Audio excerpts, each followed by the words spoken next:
Hello students. The greatest glory in living lies not in never falling, but in rising every time we fall. With that positive note, in this class we are going to study what are the properties of ionic compounds. Properties of ionic compounds. And in contrast to that, we will also study the properties of covalent compounds. So right at outset, let me tell you that ionic compounds are crystalline solid. Crystalline solid. Also, we will see that they are solid and the structure is that of crystals, crystalline solids. And this is because the positively charged and negatively charged ions that form a ionic compound, there is a very strong force of attraction. Because of this strong force of attraction, when they come together, a crystal structure takes place. So they are crystalline solid. Another thing that we can say is, and these crystals are very hard and brittle. These crystals are very hard and brittle. Now, second thing that I can tell you is their melting point and boiling points are high. Melting points and boiling points high.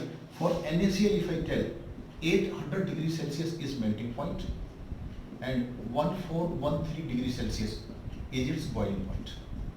So these are high, and again for the reason for being high melting and boiling points is that since the force of attraction, since oppositely charged ions, they have very strong force of attraction between them. To overcome this force of attraction by supplying of heat, we have to supply large amount of heat. And on supplying of large amount of heat, if we are able to melt and boil a substance, we say its melting point and boiling point is high. This is again because of the stronger force of attraction between them. And now obviously we can say is if melting point and boiling point of substance is high, then what we can say is they are non-volatile. They are non-volatile means they do not convert into vapors easily on heating. That is, they are non-volatile. Also, we can say they are soluble in water. Soluble in water, and this is because the dielectric constant of water is high, which means only this, at this juncture we are supposed to know only this, that the ionic structure is broken. So they are able to dissolve into water because of the high dielectric constant of water. The ionic structure of crystalline solid is broken and it breaks into ions and that gets dissolved into it. And this is not soluble. These ionic compounds are not soluble in organic compounds. Organic compounds, and I will write you names of the few organic compounds. Number one is, you can say ether. ETHA, ether, and acetone,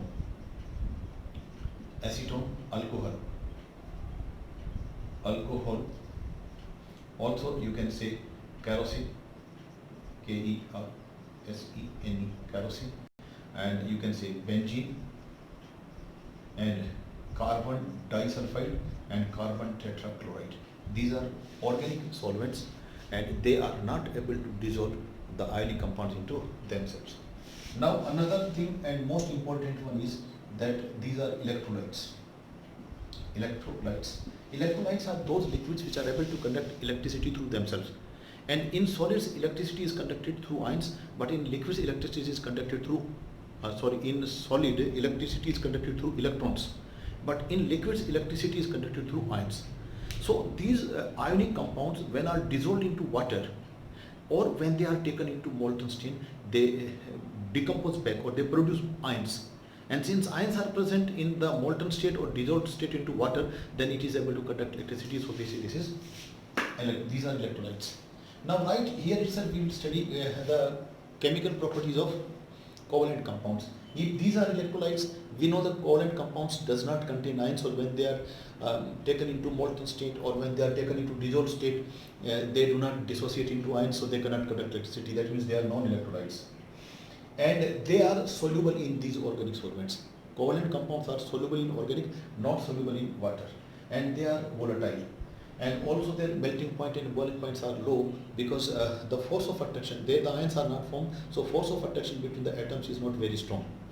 And also I can say most of them are either gases or liquids.